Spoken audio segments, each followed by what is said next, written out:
o seu chamado lá em Gênesis 12, e aqui o Senhor está construindo uma aliança, um pacto com Abraão, Gênesis 17, quando institui lá no versículo 11 a circuncisão, onde todo menino judeu aos 8 anos deveria ser marcado, circuncidado ao 8º dia, tirando-lhe o prepúcio, um pedaço da carne. Aquilo seria a marca, o sinal da aliança, a marca, o sinal do pacto que Deus fez com Israel. Aquilo seria um sinal para que todo aquele que tivesse essa marca, ele pertenceria à família, ele estaria debaixo da aliança, ele estaria debaixo da manifestação pactual. E assim acontece. Depois, o apóstolo Paulo vai interpretar isso dizendo que nós, a igreja, que não é Israel, a igreja teria também essa marca, seria circuncidada, mas no coração. Você vai ver quando o apóstolo Paulo está escrevendo a carta a Roma, ele vai dizer isso. No capítulo 4, em especial, ele vai falar sobre Abraão. Você vai ver também quando o autor de Hebreus, no capítulo 11, falando sobre a fé, ele vai falar também de Abraão, porque Abraão pela fé e etc. Então, os autores sagrados vão remeter a Abraão como o pai da fé e vão trazer a questão da circuncisão, da aliança, do pacto.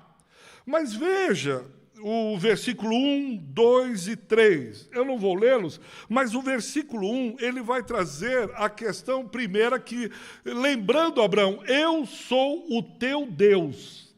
Veja lá, eu sou o teu Deus. Abraão tinha 99 anos. Mais ou menos aos 75 ele recebe o seu chamado lá em Gênesis 12.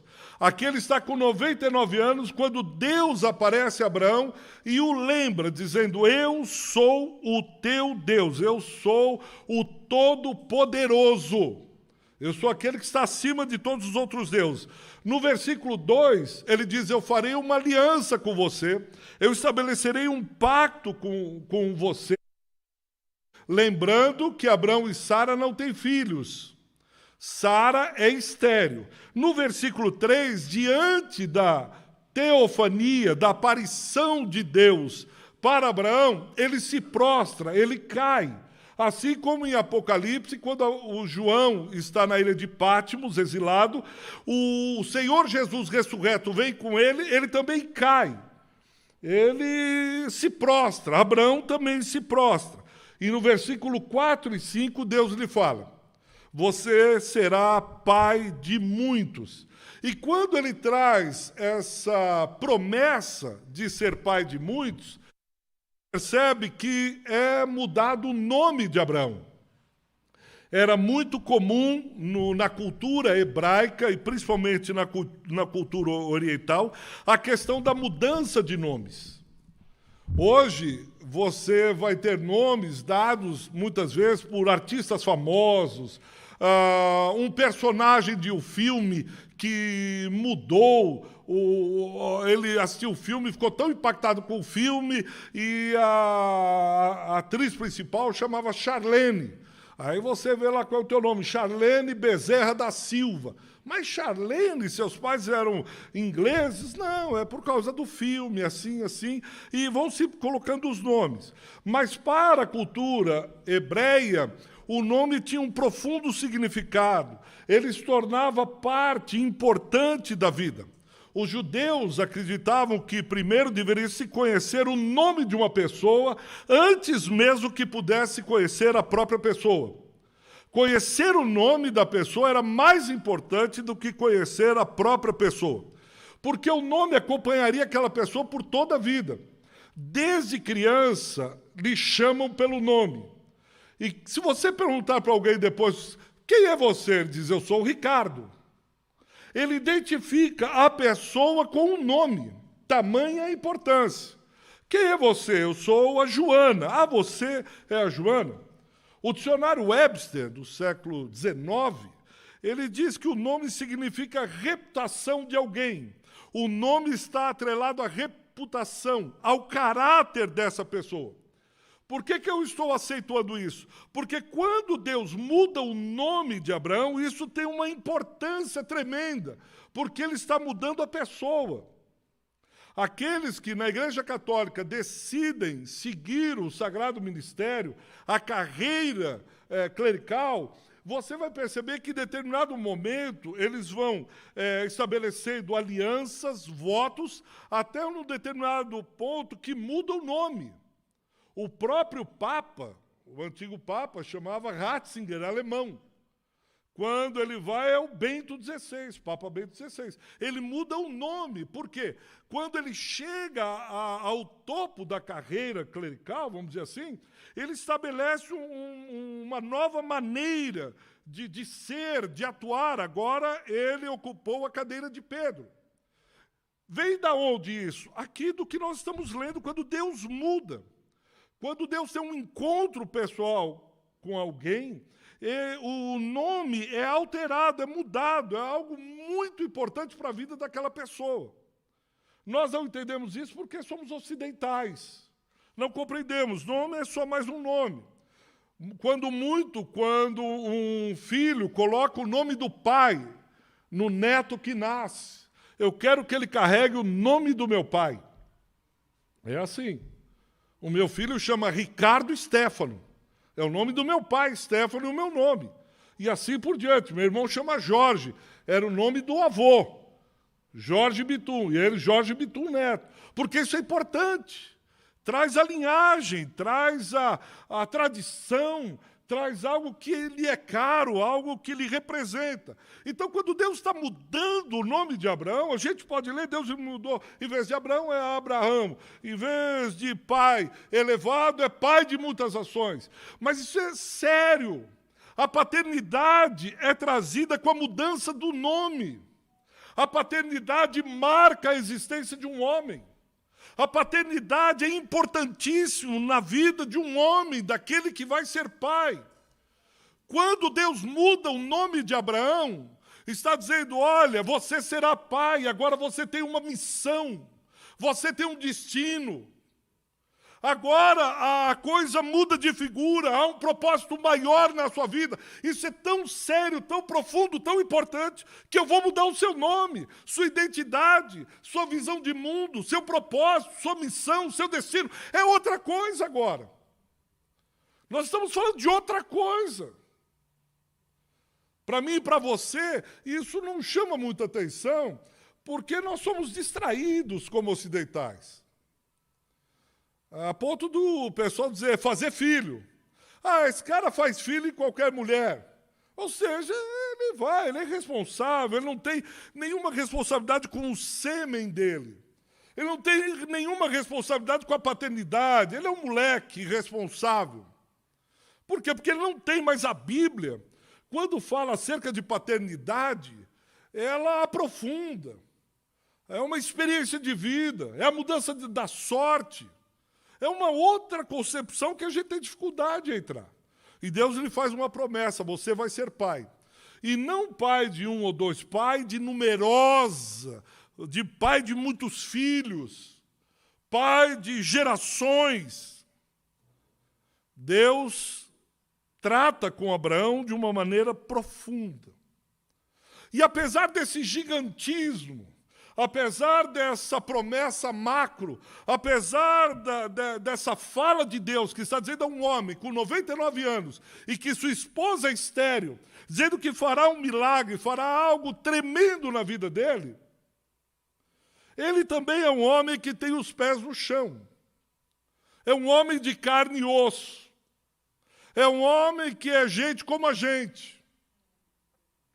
Porque nós temos a tendência de ir para o céu e morar no céu e ver como se só o céu importasse. E esquecemos dos pés que estão no chão. E parece que Abraão faz esse equilíbrio com as mãos dos céus e os pés na terra. E eu queria falar um pouco sobre isso. Sobre esse homem que teve sua vida mudada, um propósito, um destino dado por Deus. Ele seria pai. Mas Abraão, não se esqueça das coisas pequenas.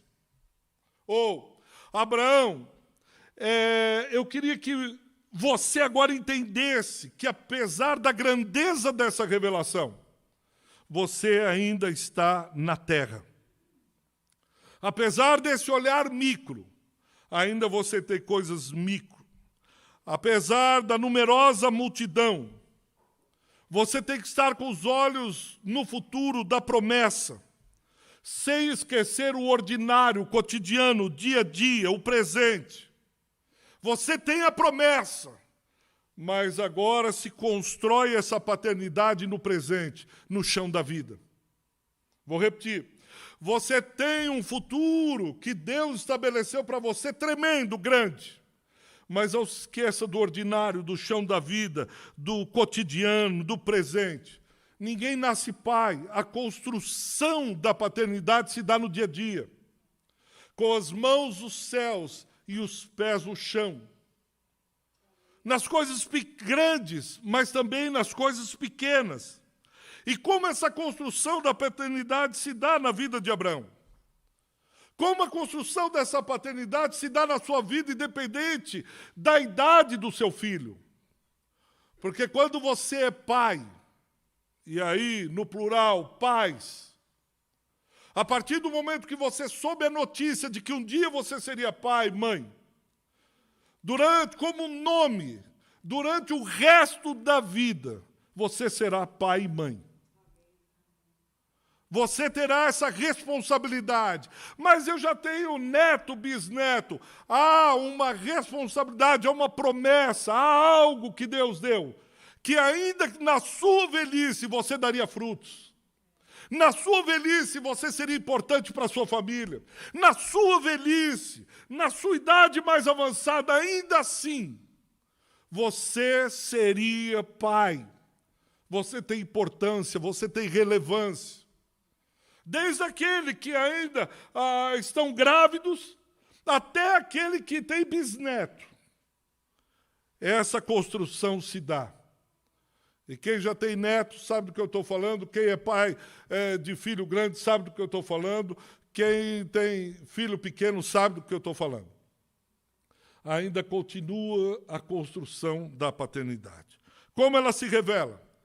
A primeira coisa, guarde isso, na obediência. Veja o versículo 11 de Gênesis 17.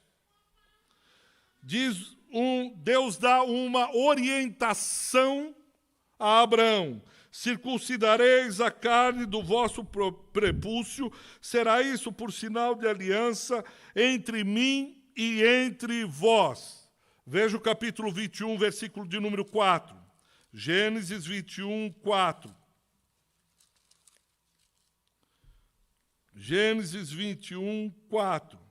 Nasce o Senhor, visita Sara, no versículo 1, e no versículo 2 diz que no tempo determinado, Sara dá à luz.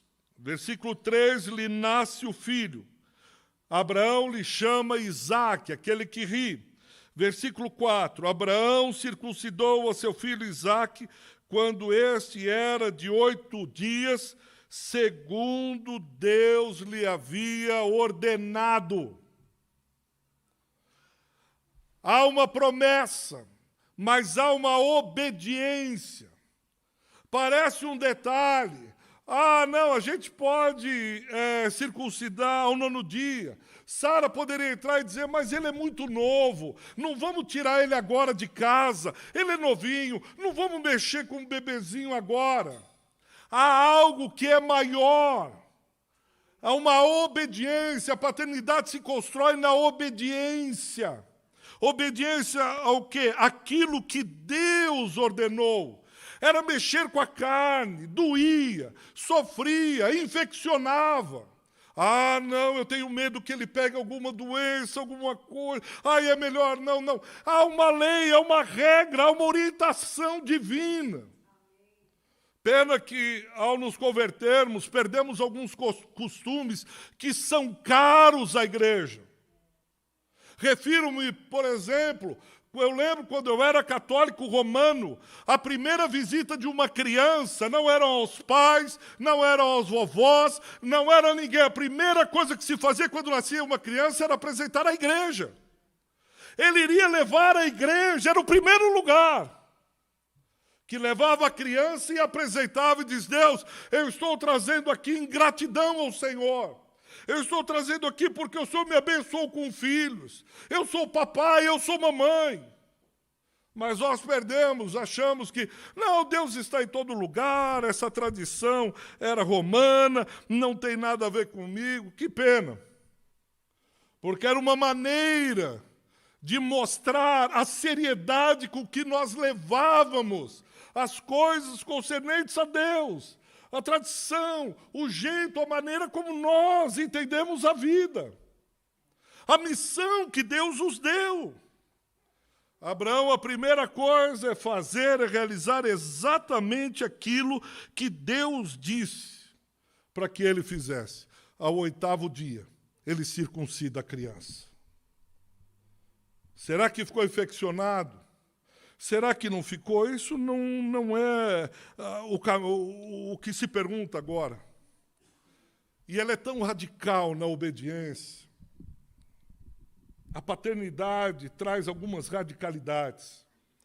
Lá em Gênesis 22, e ele vai num crescente na obediência e na confiança a Deus. Capítulo 22 de Gênesis, Deus lhe pede algo ainda maior. Se ele achava que a circuncisão era algo difícil, tal, agora a coisa vai aprofundar. Deus disse: eu quero o seu filho como promessa. Ele é um jovem adolescente, provavelmente 14, 15 anos, uma precisão, entre 14 e 16 anos. E Deus disse: Abraão, eu quero que você coloque o seu filho em sacrifício. Abraão sabe, ele tem a cabeça oriental. Era comum o sacrifício dos filhos, sacrifício de crianças, Moloque. Isso você lê o Antigo Testamento, está repleto. Ele sabe o que Deus está pedindo para ele. Não é metafórico, não é uma figura de linguagem. Agora eu quero o seu filho. Um pai que deseja marcar a vida do seu filho deve estar disposto a sacrificar-se e sacrificar os seus filhos. Nós vivemos na nossa sociedade um pêndulo que oscila muito rapidamente. Há pais que são desleixados com os seus filhos, deixam os seus filhos, não estão nem aí para os seus filhos. E aí outros que jogam o pêndulo para o outro lado. O filho é o grande príncipe. Deixa-se de ser matriarcal para ser filiarcal. Os filhos ditam as regras. Os desejos dos filhos conduzem e orientam a casa. E aqueles que não estão nem aí para os seus filhos. Onde está teu filho? Acho que ficou na casa da irmã fulana. E o teu filho? Acho que está com a minha mãe ou meu pai. E o filho nem está aí. Eu creio que a paternidade sadia, divina, ela nos traz a um equilíbrio, a um tempero exato. É esse Abraão que, quando pedido para que ele sacrificasse a sua própria carne, ele diz: ok, nós vamos. Eu vou sacrificar, eu vou subir Moriá. E você imagina, Abraão já deveria estar com seus 115, 116 anos. Ele já não tem mais aquela força, ele já não tem aquele vigor, aquela vitalidade. Qualquer homem que passasse naquele momento e visse um homem de idade avançada, já meio fraco, e visse um jovem forte de 16 anos, deitado numa pira, amarrado, teria certeza e diria: aquele velho, aquele homem de idade, não amarrou esse menino sozinho, esse jovem. Esse jovem se permitiu ser amarrado. Esse jovem se permitiu ser sacrificado. Onde o senhor quer chegar, pastor?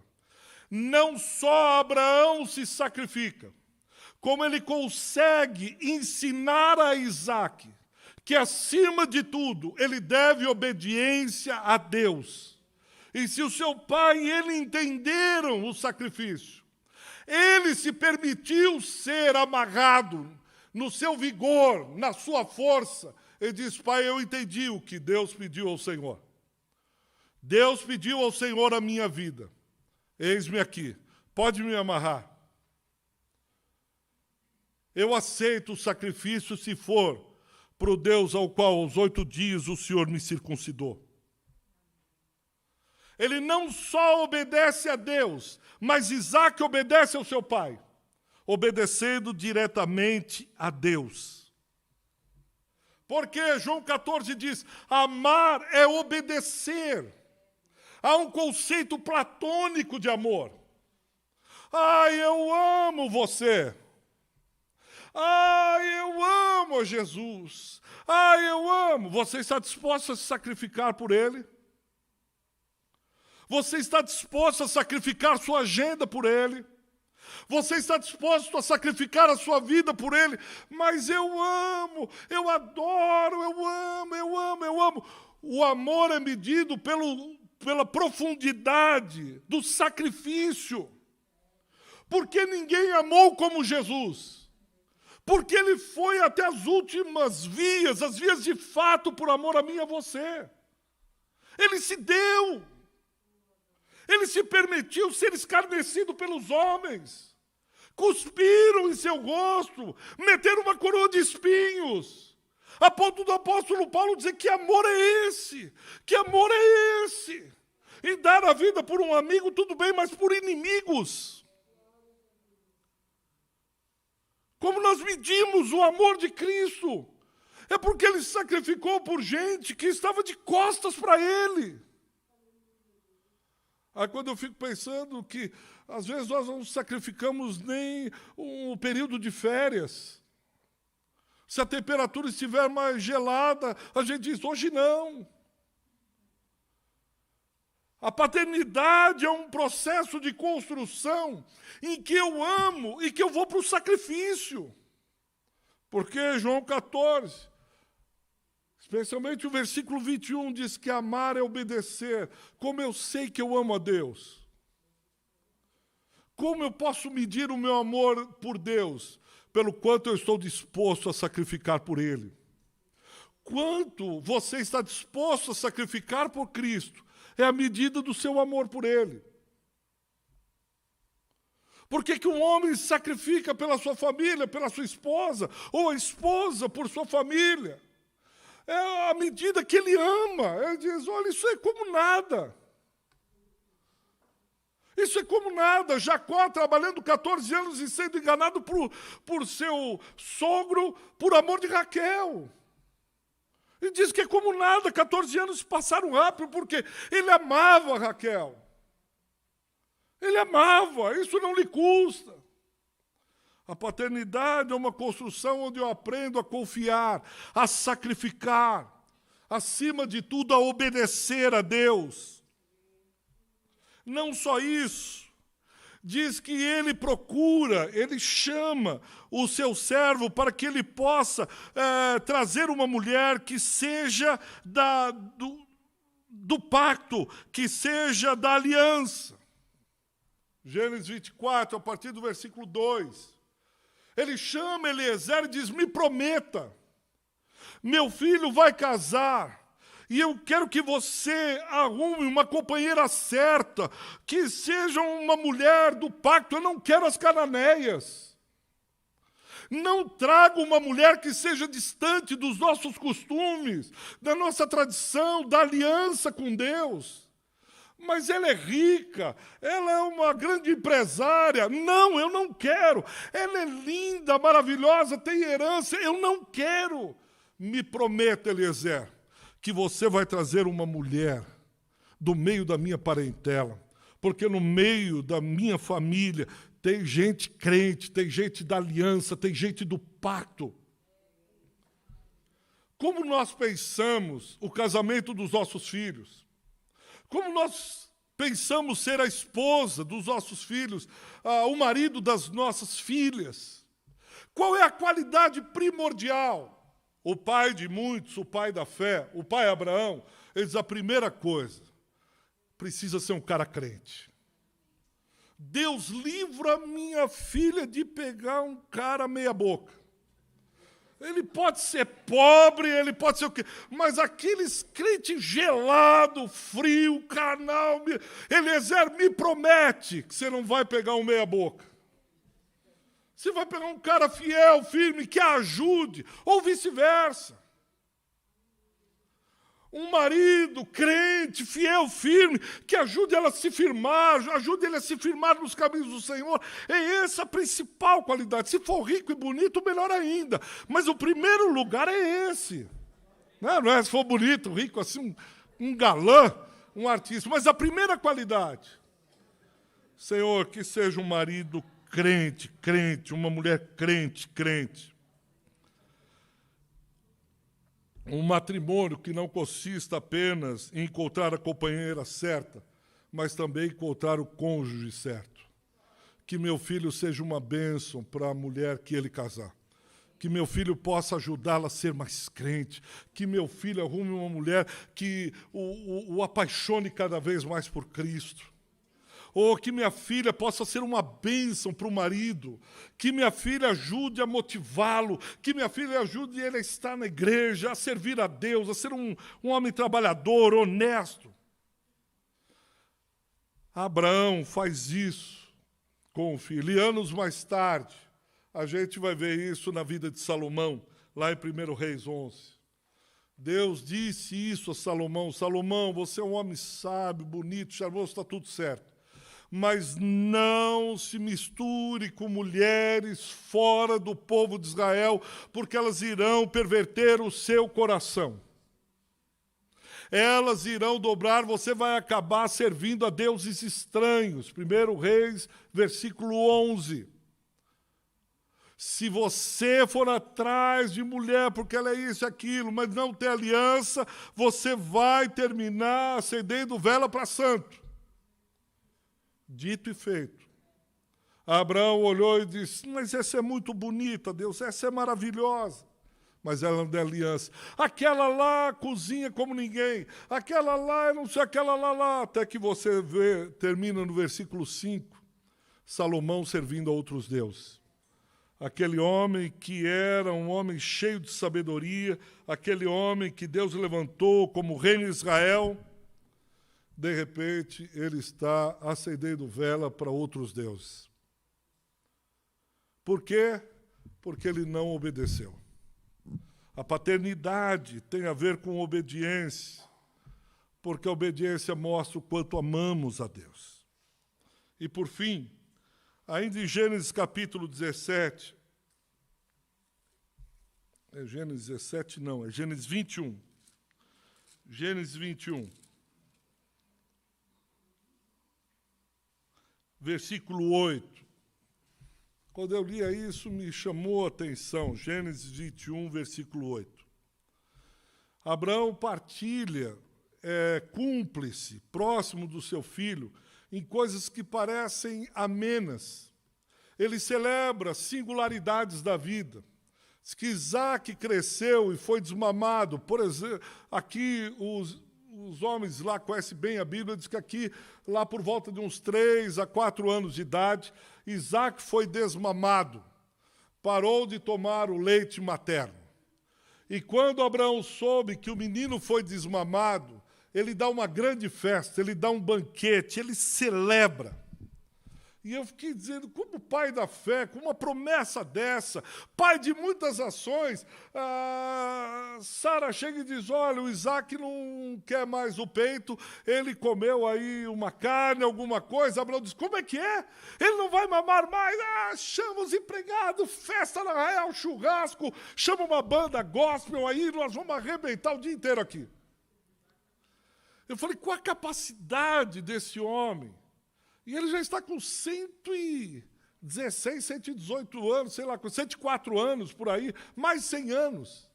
Ele dá um banquete. Eu disse, mas por que ele faz isso? Porque era comum, até os 3 anos, havia uma alta taxa de mortalidade infantil. A maioria das crianças não resistiam. Quando a criança passava dos 3 anos, desmamava, significava dizer que ela já passou uma das fases mais difíceis da sua vida. Imagina. Parece uma coisa simples, mas há uma alegria. E aí a gente começa a perguntar para a gente mesmo. Meu filho passou de ano, não fez mais do que obrigação. Pago caro a escola, tem que pagar. Minha filha passou na faculdade, não fez mais do que obrigação. Sabe quanto custa essa faculdade dela? Passou com quanto? 9,5. Podia ter tirado 10. Mas, pai, por que não tirou 10? Olha, ela fez 15 anos. 15, 16, 14, 12.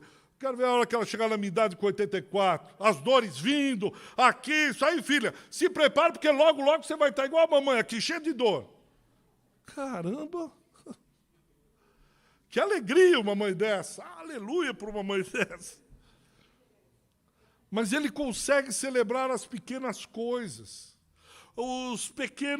as pequenas conquistas, os pequenos avanços, o primeiro passo. Mais uma vez, não é idolatrar. Abre as redes sociais e você vai ver o que é idolatria aos filhos. Começa a ver. Olha, ele espirrou, aí meia hora de filme. Olha, ele levantou o bracinho, mais uma foto. Ele dobrou a cabeça. Olha, ele olhou, 10 fotos. Vai nos stories, vai nos reels, vai lá, olha, ele fez... Meu Deus, calma. Celebre com o seu filho, não para mostrar aos outros. Celebre com o seu filho em casa, chore com ele, abraça. Como que eu vou celebrar e não mostrar nas redes? Pastor, eu preciso postar no Instagram. Mas todo dia, manhã, tarde, noite, é o meu amor por ele. O seu amor vai ser quando você obedecer, lá, orar com ele, ensinar, celebrar a primeira oração do seu filho junto com você, celebrar as primeiras palavras que ele leu nas Sagradas Escrituras, ter um versículo que o apaixone e você celebrar. Filho, qual que é aquele versículo? Fala aí para mim.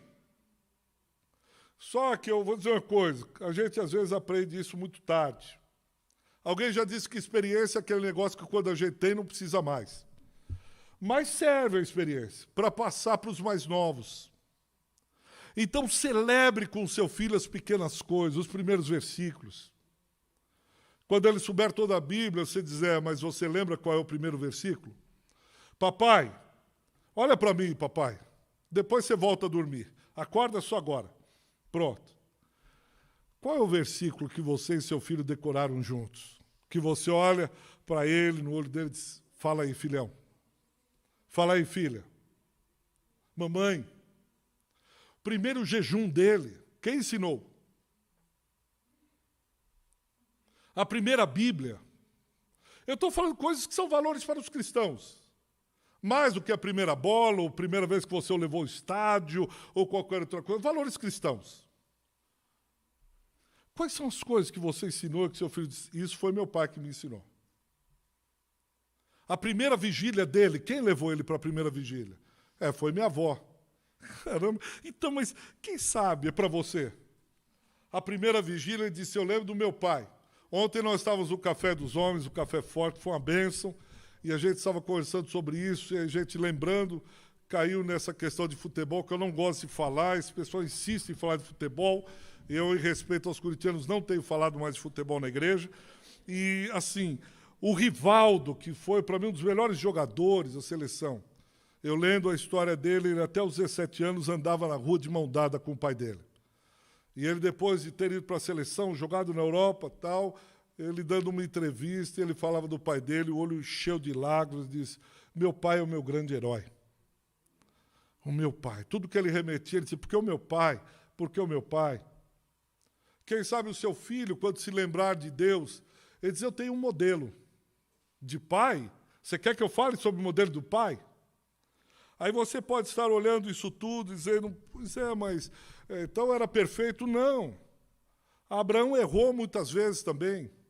Abraão não fez, Ismael, ele quis ter um filho fora da promessa, errou. Assim como eu e você erramos. Algumas coisas não voltam mais, outras coisas ainda está a tempo. Lembra que eu falei que a paternidade é durante toda a história?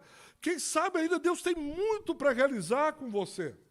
Quem sabe você ainda tem como. E eu creio que tem, ainda que seu filho seja casado, sua filha já seja avó. Eu acho que você tem o que compartilhar. Talvez essa manhã algum pai fique frustrado e diz, acho que eu não sou um bom exemplo de pai, acho que não, eu corri muito, trabalhei muito, sempre me dediquei muito para ter o melhor para os meus. E toda aquela história que eu e você conhecemos. Mas eu li um exemplo, eu não sei se é verdade ou não, alguns dizem que isso ocorreu mesmo lá no interior dos Estados Unidos. Diz que o pai tinha um único filho. E era um pai trabalhador, um bom pai, etc. Mas o filho não gostava de trabalhar porque ele tinha tudo, cresceu na riqueza. E o pai insistia com ele, você precisa levantar cedo. Ah, pai, não, eu quero dormir tarde, acordar tarde, eu quero fazer isso, e etc. E o pai foi vendo a índole, o caráter do filho. E aí o pai, quando ele chegou à idade adulta, o pai já estava se aproximando dos dias da sua velhice. Diz que esse pai construiu um celeiro, e dentro do celeiro construiu uma forca. Chamou o filho e disse, filho, vem aqui um pouquinho. E aí o filho disse, pai, olhou aquilo, riu, e o pai deixou uma placa no braço da forca dizendo assim, para você nunca mais desprezar as palavras do seu pai. Uma forca dentro de um celeiro e a plaquinha, para você nunca mais desprezar as palavras do seu pai. O filho olhou, riu e disse, pai, o que é isso? Ele falou, filho, deixa eu te dizer o que vai acontecer. Você não quer nada com Deus, você não quer trabalhar, eu vou morrer. Você vai pegar, assim que eu fechar os olhos, você vai gastar tudo que eu tenho.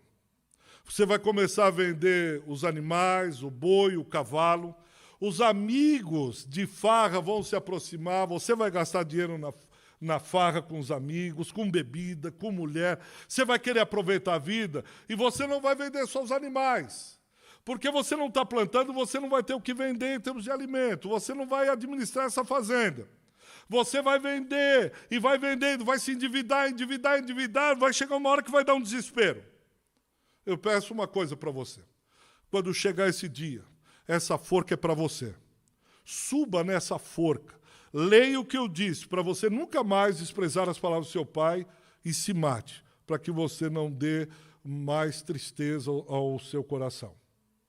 Passaram-se os dias, passaram-se os tempos, o pai faleceu, dito e feito.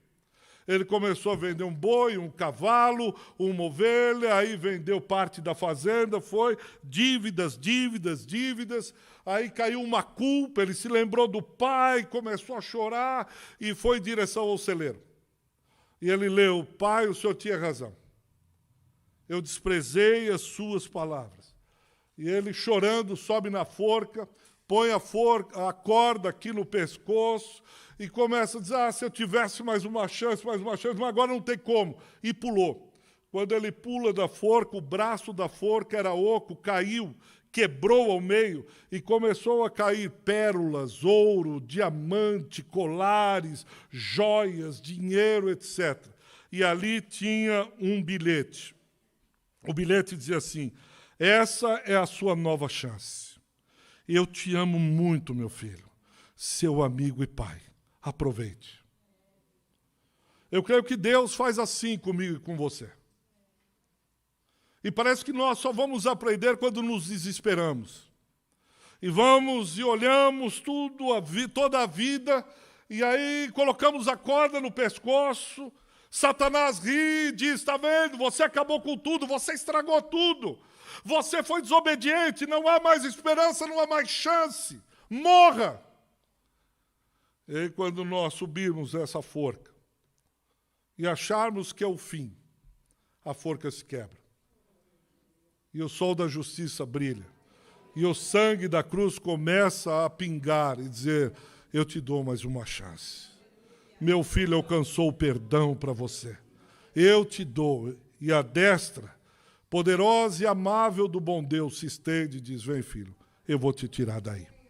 Deus tem um propósito, uma missão para você ser um dos melhores pais do mundo em Deus. Aproveite essa chance.